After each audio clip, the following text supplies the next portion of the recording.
आज की कहानी का नाम है सबक। अरे भाभी, आराम से कमरे में पलंग पर बैठकर खाना खा रही हो, मैं भी तो देखूं बहू ने आपके लिए क्या बनाया है। कहते हुए प्रियंका ने, जो थोड़ी देर पहले ही अपनी भाभी से मिलने के लिए अपने मायके आई थी, उसकी पुरानी आदत थी अपनी भाभी के साथ ही खाना खाने की। उसकी भाभी उसे बेहद प्यार करती थी।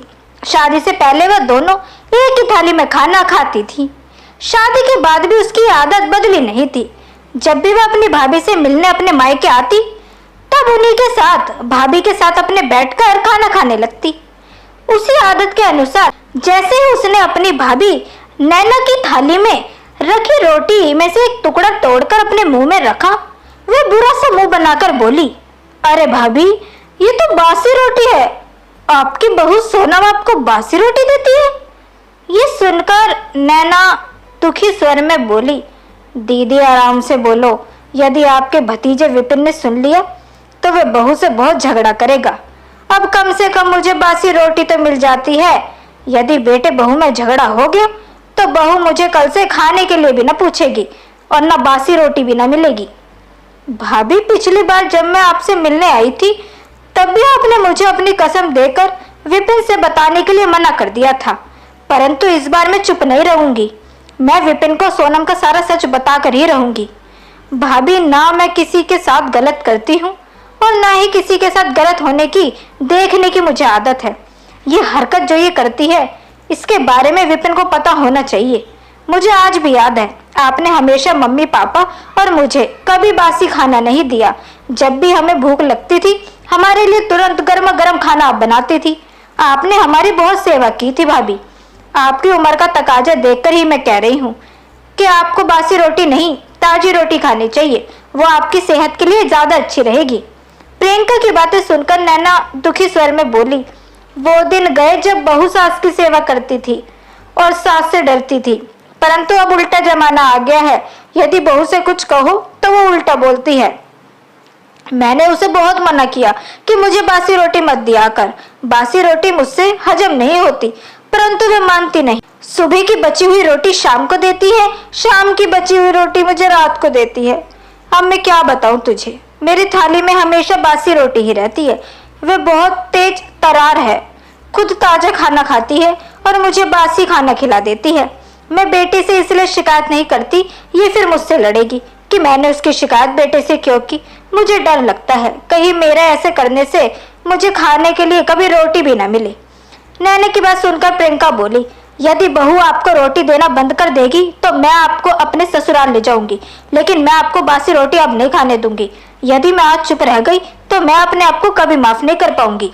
प्रियंका की आवाज सुनकर विपिन भी वहीं पर आ गया था। जब प्रियंका ने उसे नैना को सोनम द्वारा बासी रोटी देने की बात बताई तो विपिन को बेहद दुख हुआ।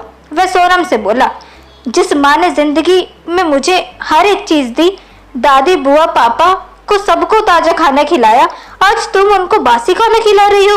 ऐसा करते हुए तुम्हें शर्म नहीं आई? देखना, तुम्हें एक दिन अपने इस कर्म पर जरूर पछतावा होगा।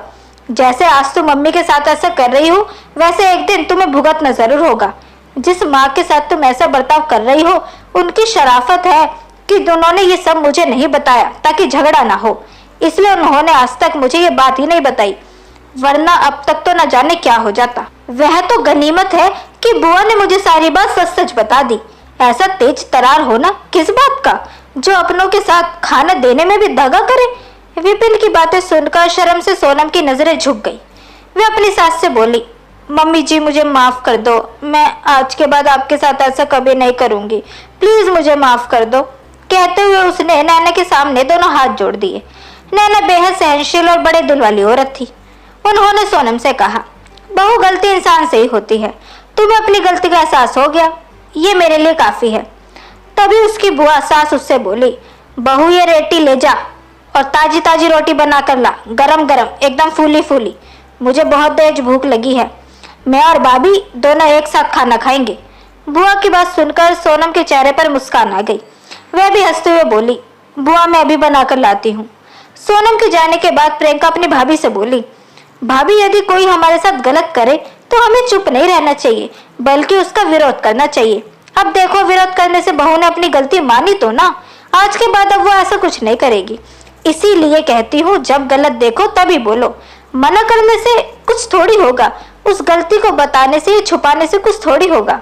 समझ रही हो ना? ठीक है दीदी, आज के बाद मैं कभी भी बहू की गलती को छुपाऊंगी नहीं, उसका विरोध करूंगी, नाना ने मुस्कुराते हुए कहा। तो प्रियंका ने प्यार से उन्हें गले लगा लिया। तो दोस्तों, कैसी लगी आपको आज की कहानी? सबक ये हमें कमेंट सेक्शन के थ्रू जरूर बताएं। वीडियो अगर आपको पसंद आई हो तो इसे लाइक जरूर करें, साथ ही इसे अपने दोस्तों के बीच भी शेयर करें। चैनल को सब्सक्राइब करना ना भूलें। मिलते हैं आपसे अगली वीडियो में, तब तक के लिए गुड बाय।